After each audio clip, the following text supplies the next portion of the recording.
Hey, Marcus Sawyer from the Chuck Live. Got some stuff for you. Sinners had a chance to hang out with them and see what they're all about. Got a lot of great video and audio for you in the next hour. But first, I'd like to thank some people that made this possible.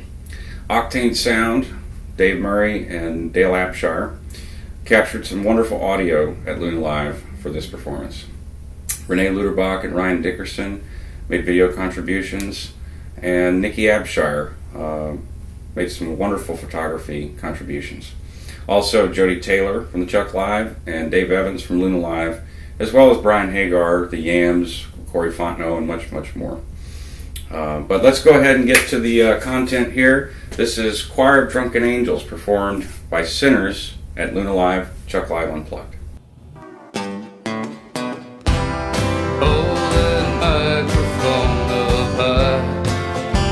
Tape roll on all night, sing like children of drunken choir of angels.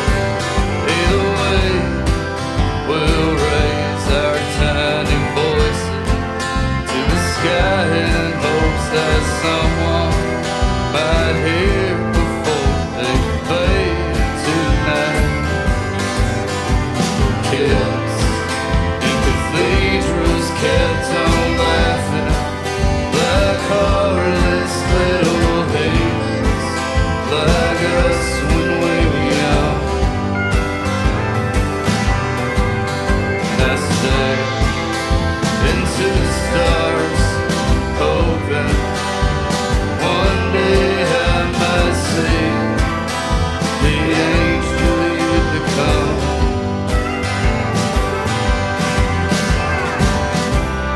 All my friends, they found angels, but all I found fairly well. Sometimes this place feels like hell. Take me down to the Crescent City and let me die by myself. Okay, the cathedrals kept on laughing like heartless little haters, like us when we were young. I stared into the stars, hoping that one day I might see the angel you become.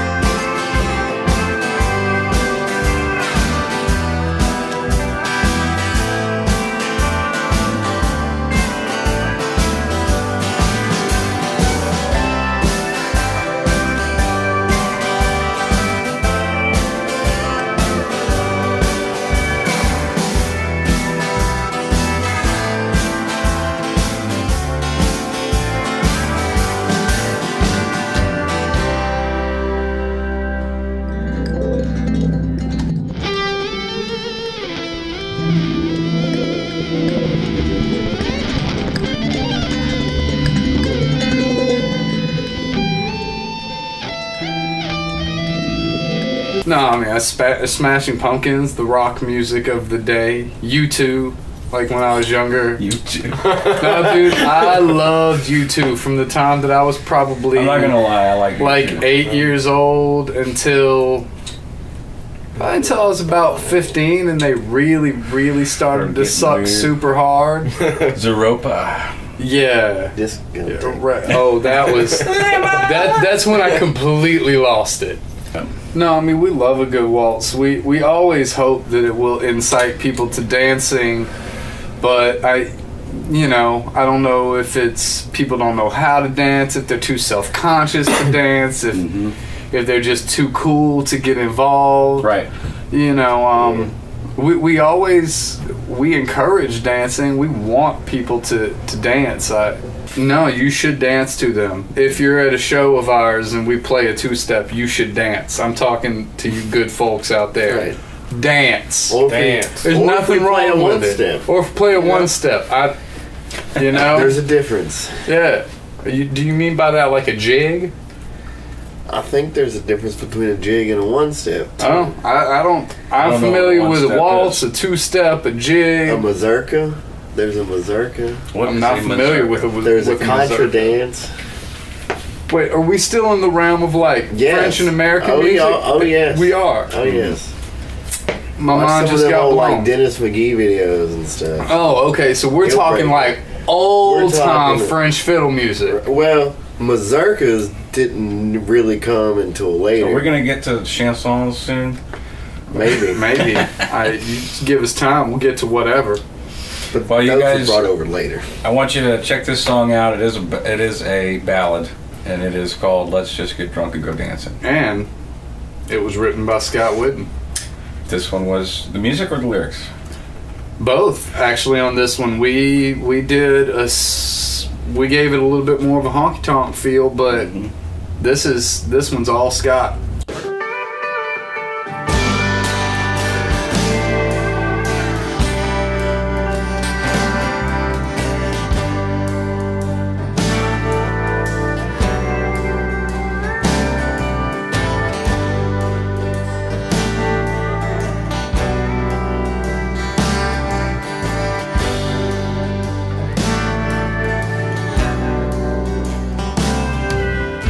Let's just get drunk, go dancing tonight. I'll spin you round all night long. Let's just forget this all happened. Tomorrow I know we'll be gone. Everything started out pretty. Pretty turned into a pretty big mess. I ran around, now your bridal gown. Just one more second-hand dress.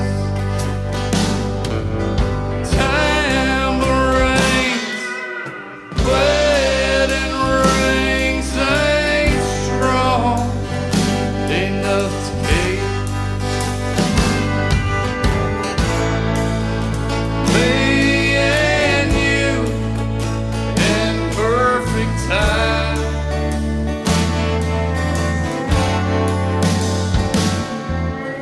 Bar lights look pretty in winter.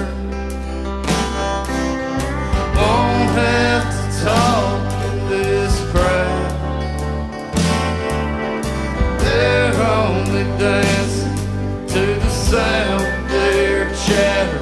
Some punk rock band playing too loud.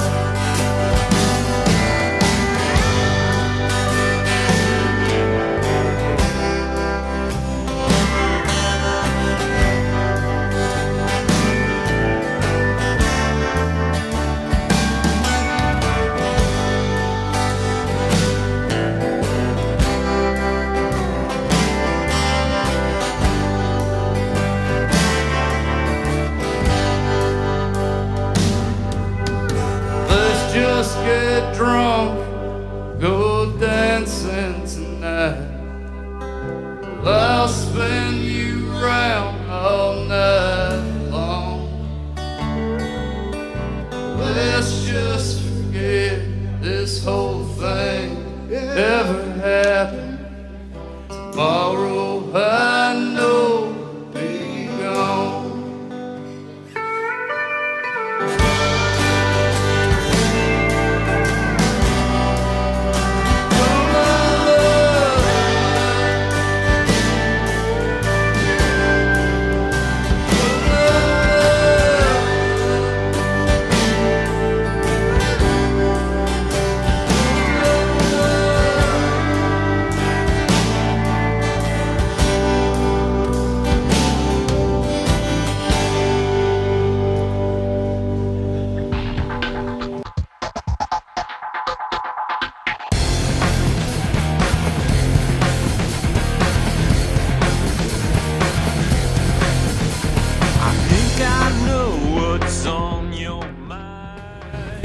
Caleb, I'm coming. Whew. And we're back with the Sinners on the Chuck Live Unplugged. Sinners. Yeah, it's the Sinners. Sinners. Just Sinners. Sinners. Yeah. No duh. With No Sinners. D. Okay. If it was 2003, God, you'd think we'd I'd be know the that. Sinners. 'Cause It's very serious business. Yeah. I mean, Every once in And a the while, thing- we'll have a couple people get up there Yeah. and start cutting around. I'm gonna try I a believe the two-step record to a release waltz. show, we had first like 2 or 3, 4 couples that got up and yeah, there were. started dancing with us. And it happens from time to time. Yeah, we played a couple shows at Michi's before they closed, and man, I think one of the moments that I was just like, yes, like this is happening. We were playing at Michi's, and this just old cowboy with his big old belt buckle, his cowboy hat, and his old lady, they started dancing to one of our newer songs, which is not your traditional waltz. And so I was really happy to see that, you know. And we normally it gets real big in the chorus, and we kind of, Yeah. you know. But I think like Sheep saw that these people were dancing. He was just like, no, just kept it down. Keep going. And it, you know, it was great. It went over well. And again, it feels good to see people dancing, because, you know, when you play two steps and waltzes, Yeah, it's the ultimate reward as a musician. It feels like you're doing your job. yeah, they're interacting, like they're a part They're of a it. part It's of the not music, yeah. right. It's not just us on stage, And they're like not just doing staring this at thing. you like you're from outer space. Right? Yeah. And yeah, I appreciate people that just Why are want to these sit guys there and being watch. so loud while we're trying to drink and talk with our friends? Yeah, yeah. Because we can. Well, Because we've got instruments.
Sinners, and wanted to talk with Skeeter about his relationship with Scott Whidden, good friend of yours.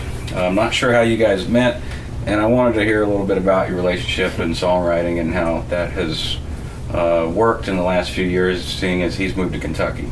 Yeah, Scott and I think the 1 year that I went to McNeese,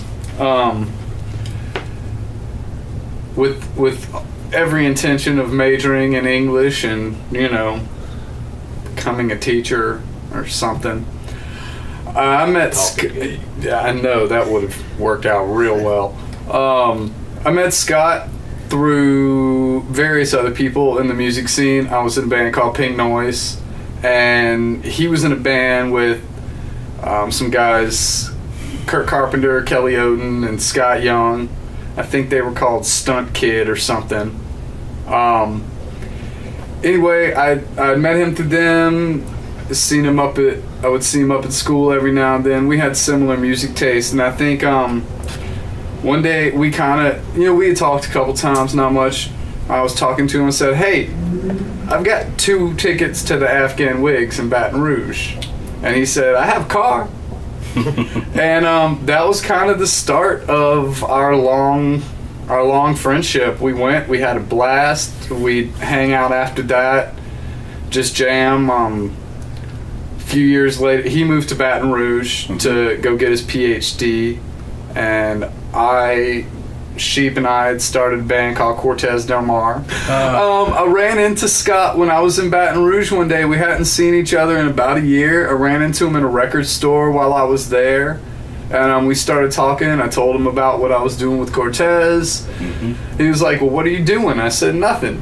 And he said, "All right, let's go back to my house." And we went back to his house, and we just started playing guitar and drinking, and we wrote a little bit then, and it was fun, and so it just kind of turned into... But at that point, what was the music style that you guys were writing was kind of on a different path than what you were on currently, right? Yeah, I mean, there were still those roots elements to it, but it was a lot less focused on just American music. At the time, I'd say I was listening to a lot of Calexico, a lot of mariachi influence. Sure. Mariachi, not mariachi. I think you could have been forgiven for that. I was listening to a lot of Spanish influence, South American influence, Cuban influence. Yeah, a lot of. I listened to Buena Vista Social Club a whole bunch, and then to top all that off, I listened to a whole lot of Nick Cave and the Bad Seeds. Right. And so it was just this weird gothic. 2 different styles germinating at the same time. Yeah.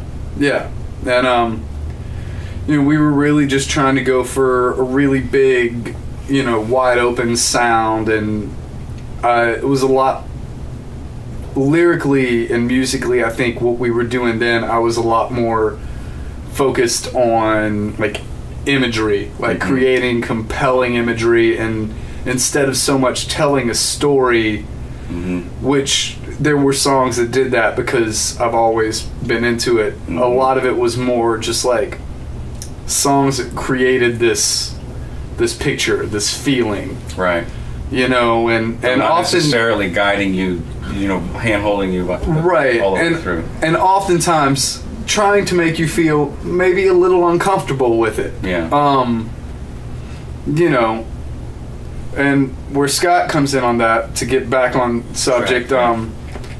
He would be a sometimes member of Cortez when we played in Baton Rouge or when we would record. Right. Yeah, I played a few gigs. We played a few gigs. Yeah, he would play with us. This one is actually, lyrically, this is all Scott. Okay. Yeah. And one of the beautiful things about writing with Scott, especially the songs where he writes lyrics, is you've got somebody with a doctorate in the English language writing lyrics, and That's pretty awesome. Yeah, he writes lyrics that, as far as I'm concerned, blow mine out of the water. I mean, they're we're different in our styles. It's a great song. The lyrics are great. Really pay attention to the lyrics in this one. We've got a great quality recording. I want you guys to enjoy this song. Here it is, Pedigrees.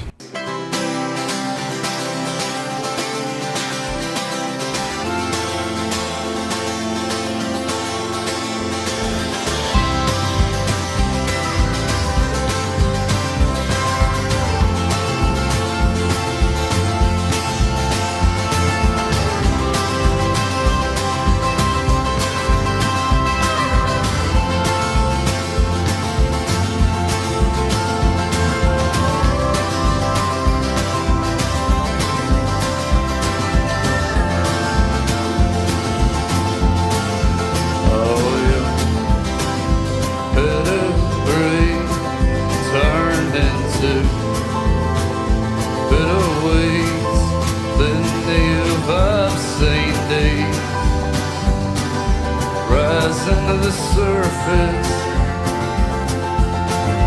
All your slight hand, your back nail. So sure you have the final word.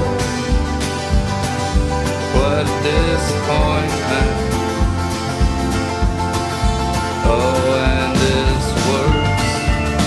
We thought. Worse than we thought.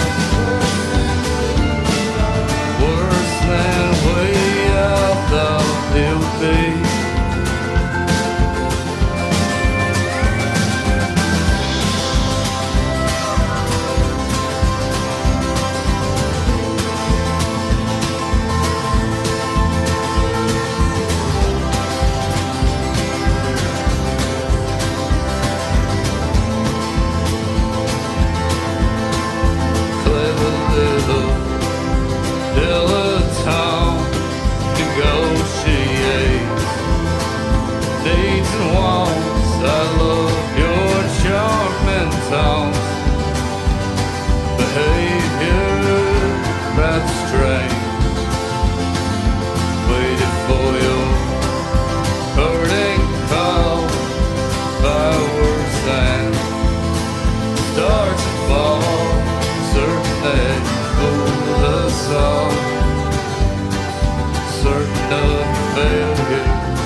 Pouring ice on you. I was passed out drunk in a chair, and Zach was driving in from Zach Hayes. Hayes, okay. Yeah. He was driving in. He's gonna like that shit. Yeah, he was driving in from Arizona, and apparently when he got there, I was passed out drunk in a lawn chair on the lawn. It was probably 6 in the morning. And so Sun was Zach coming up. decided I mean, it was a full ice chest. a big ice chest, a Coleman.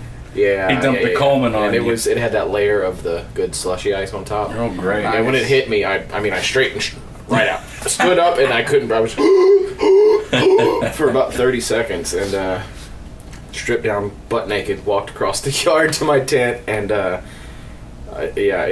thought I had died for There's a lot of good. There's a lot of songs you guys write about drinking.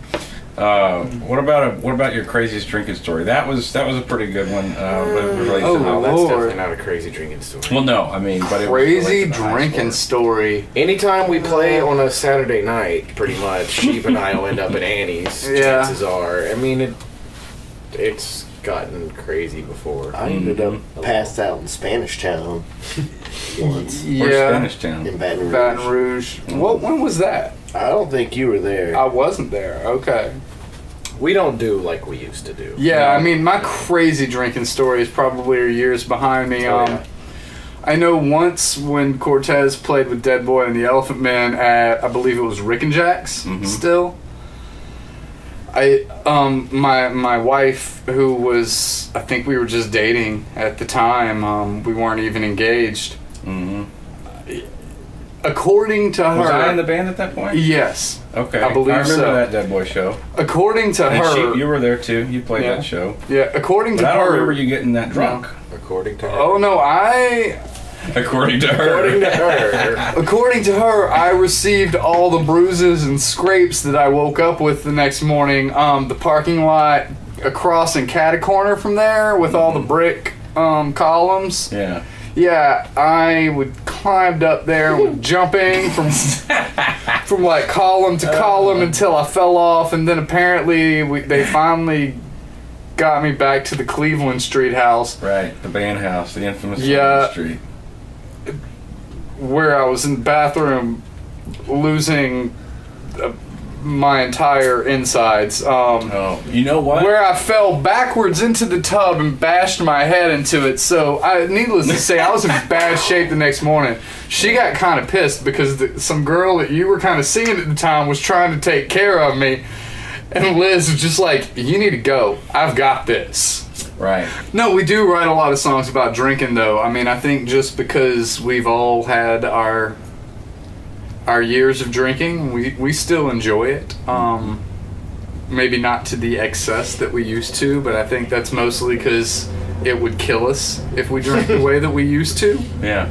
Pulling a Kershaw, and that was drinking 3 bottles of wine and doing something ridiculous. Oh, boy. like, Wine. Goodness. Yeah, I mean, I would drink 2 or 3 bottles of wine a night, and just, do Where was this at? ridiculous things when I lived in Pennsylvania. Pennsylvania. And where all have you lived in the last 20 years? I mean, you moved around a lot. Nashville, Hanover, Pennsylvania, Gettysburg, Pennsylvania, Mm-hmm. Vancouver, British Columbia, Sacramento, California, and back here.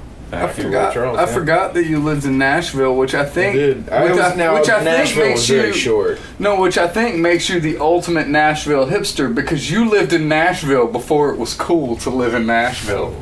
Well, what year did you live in Nashville? Because I think I did too. 2000. Yeah, I moved there in Yeah. 2000. All right, so see, you guys are both proto Nashville hipsters. Yes, definitely. Moved to Nashville before it We was were cool there. to move Yeah, to no, Nashville. we were there 2-3 years before it was really, really cool. I wish I'd have stayed now. Yeah, right. Apparently, one night he drank a couple bottles of wine, and they all took the couch out in the front yard to Mhm. have a couch in the front yard. So Right. What better Why place not? to drink, And they woke up the next day in a haze, and the couch was stolen from their front yard. That was the Kershaw they pulled after I had moved away. Nice. But that was the story that I got, and when I learned that drinking too many bottles of wine and doing something stupid was called a Kershaw. Right. That's great that they termed it after you. Well, Yeah. Well, that's about it. That's all we got. Wanted to thank the Sinners for coming by and having a chat with us. Stay tuned for more Chuck Live Unplugged footage and series. We've got a lot planned. And We'll be back for another one, whether we're y'all gonna be like it back. or not. yeah. great. Yeah, we'd love to have And you. it's going to be so unplugged. So unplugged. With electronic.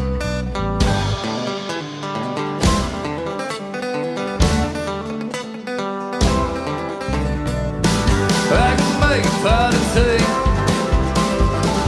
while you read your magazine. And the lunar fans you lean spell, static and sweet. Silence hangs in the dust mold.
care, we'll do whatever you want. Love, ain't nobody gonna hold us down. Don't tell me what I can fucking publish. If I want to publish Chicken Raven birthday cake. Hi! I'm Marcus with Philip Titsi. Yeah, that poor Aaron Thomas.